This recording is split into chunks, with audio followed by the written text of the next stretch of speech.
باللہ من الشیطان اللعین الرجیم بسم اللہ الرحمن الرحیم الحمد لأہلہ والصلاة علی اہلہا اما بعد ماہ شعبان المعظم ماہ مبارک ختمی مرتبہ صلی اللہ علیہ وآلہ وسلم کی چوتھی شب میں تمام اہل ایمان کی خدمت میں مولا عباس علیہ السلام کی آمد کی مبارکباد پیش کرتا ہوں۔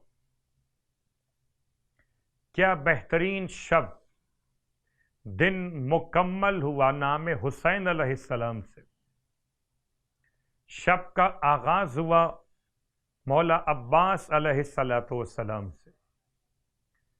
توسل اور میلاد کے ساتھ پھر یاد دلا دوں کہ 3 شعبان کے اعمال میں، دن کے اعمال کی حیثیت میں آپ نے امام حسین علیہ السلام کی دعا تلاوت کی ہوگی کتاب مفاتیح الجنان سے، اور جب بھی کبھی مشکل پیش آئے تو 3 شعبان کے اعمال میں یہ دعا شیخ عباس قمی نے اپنی کتاب مفاتیح الجنان میں بیان کی۔ روز عاشور پڑھے جانے والی امام کی یہ دعا، مشکل پیش آئے تو اس دعا کی تلاوت کیجئے۔ پروردگار مولا حسین علیہ السلام اور پھر مولا عباس علیہ السلام کے طفیل سے مشکلات و پریشانیاں دور فرمائے۔ 2 رکعت نماز، نماز استغاثہ مولا عباس علیہ السلام، بالکل صبح کی نماز کی طرح سے انجام دیجئے، اور نماز کے بعد مولا عباس علیہ السلام کا استغاثہ کرنے کے لیے اول اور آخر 133 مرتبہ درود کی تلاوت، اور درمیان میں اتنے ہی مرتبہ یعنی 133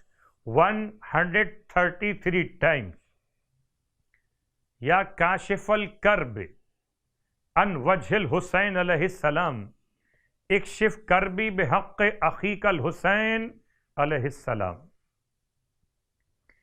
ماہ شعبان کے مشترکہ اعمال میں پورے مبارک مہینے میں 1000 مرتبہ مکمل کیجئے ذکر کو، لا الہ الا اللہ ولا نعبد الا ایاہ مخلصین لہ الدین ولو کرہ المشرکون۔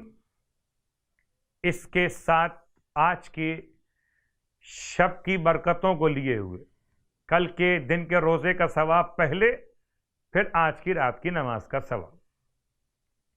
فرماتے ہیں اللہ کے حبیب، جو شخص ماہ شعبان کے 4 روزے رکھے گا تو اس کا رزق وسیع ہو جائے گا۔ نماز کل 4 شعبان کے اعتبار سے سرکار ختم یہ مرتبت صلی اللہ علیہ وآلہ وسلم ارشاد فرماتے ہیں، ماہ شعبان کی چوتھی شب، کل دن نہیں آج کی شب، نماز پڑھنی ہے، اور یہ نماز ہے شب چہارم کی 40 رکعت نماز۔ ہر رکعت میں الحمد کے بعد 25 مرتبہ سورہ اخلاص۔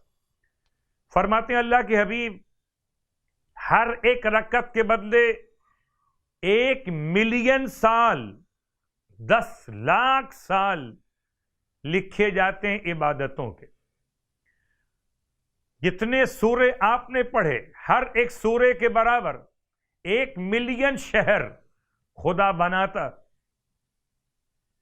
اور اس کے ساتھ ساتھ پروردگار عالم 1 ملین شہید کا ثواب بھی عطا فرماتا ہے۔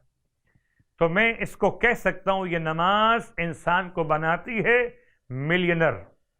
پروردگار ہم سب کو آج کی شب کی عبادت، کل کے روزے کا ثواب، مولا عباس کا توسل کرنے کی توفیق عطا فرمائے۔ الہی آمین۔